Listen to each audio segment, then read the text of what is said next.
খুলনার কয়রায় কপোতাক্ষ নদের বেড়ি বাঁধে ভাঙন দেখা দিয়েছে। ভোরে কয়রা উপজেলার হরিণখোলা গ্রামে পানি উন্নয়ন বোর্ডের বাঁধের ১৩, ১৪ ও ২ নম্বর পোল্ডারের ৫টি স্থানের ৩০০ মিটার নদে ধসে পড়ে।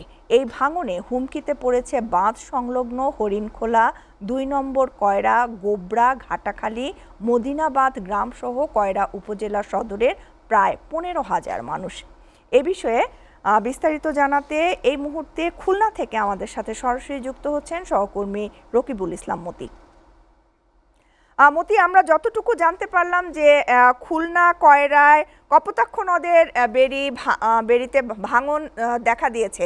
তো এই ভাঙন রোধে স্থানীয় পানি উন্নয়ন বোর্ড কি ধরনের পদক্ষেপ গ্রহণ করেছেন?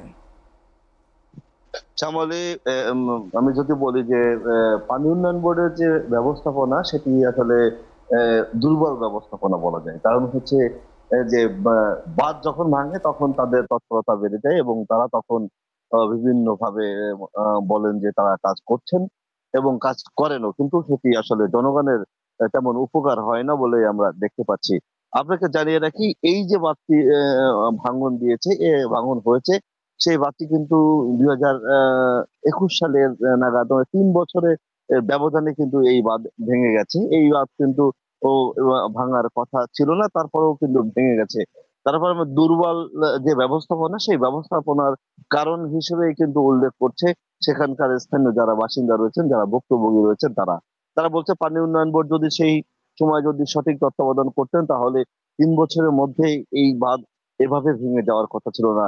তারা যে অভিযোগটা করছে যে বাঁধ যখন তৈরি করা হয়েছিল তখন যে বালু দেওয়া হয়েছিল বাঁধের পাশে, এবং সেই যেটা দেওয়ার নিয়ম না, কিন্তু সেই বালু দিয়ে কিন্তু তারা এই বাঁধের যে ব্যাক করেছিল, এবং সেই কারণে এখন নিম্নচাপ হয়েছে। নিম্নচাপ হওয়ার কারণে ৪ ফুট পানির উচ্চতা হয় এবং বৃষ্টি হওয়ার কারণে সেই বালু ঝরে পড়ে যাচ্ছে এবং যার কারণে সেই বাঁধ ভেঙে গেছে। এরকম প্রায় ৫টি ৭টি জায়গা থেকে কিন্তু বালু সরে গেছে এবং বাঁধ ভেঙে গেছে, এবং সেটা এখন প্রকার ধারণ করেছে, এবং এখানে প্রায় ১৫,০০০ মানুষের এই বাঁধ ভাঙার কারণে তারা কিন্তু বিপদগ্রস্ত অবস্থায় আছে বলে আমরা জানতে পেরেছি।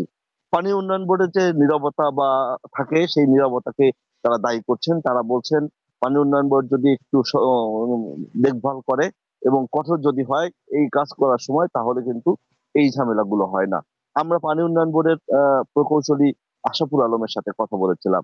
তিনি যে বিষয়টি আমাদেরকে জানিয়েছেন, তিনি বলেছেন যে তারা যে বাঁধ ভেঙেছে, তারা এই বাঁধ ভাঙার মেরামতের জন্য তারা কিন্তু কাজ করছে, এবং এখানকার স্থানীয় যারা আছেন তাদের যে ধরনের সহযোগিতা করার দরকার সেই ধরনের সহযোগিতা তারা করছে, এবং অচিরেই এই বাঁধ পুনর্নির্মাণ করার জন্য তারা সর্বোচ্চ চেষ্টা করছেন এবং করবেন বলে তারা আমাদেরকে জানিয়েছেন।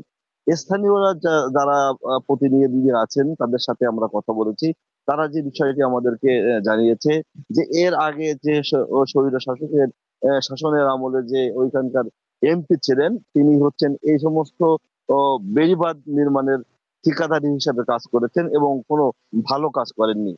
নামমাত্র কাজ করেছেন। কাজ করার পরে কিন্তু সেই সমস্ত জায়গায় অল্প কিছু কাজ করেই কিন্তু তার বিল উঠিয়ে নিয়েছেন, এবং ওইখানকার সাধারণ মানুষের তারা কথা বলতে পারেনি এই বাঁধ নির্মাণের খারাপ হয়েছে না ভালো হয়েছে সেই সমস্ত ব্যাপারে।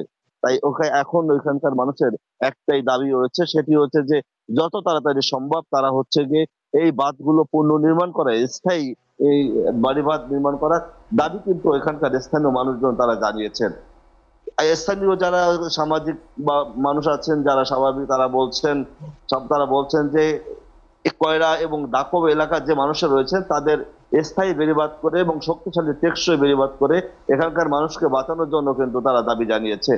আমরা যদি বলি এখনকার অবস্থা, তারা ওইখানে এখনো কাজ চলছে, সেই কাজ শেষ হবে অচিরেই, এবং হলে আমরা নিউজের মাধ্যমে পরবর্তীতে জানাবো। সময়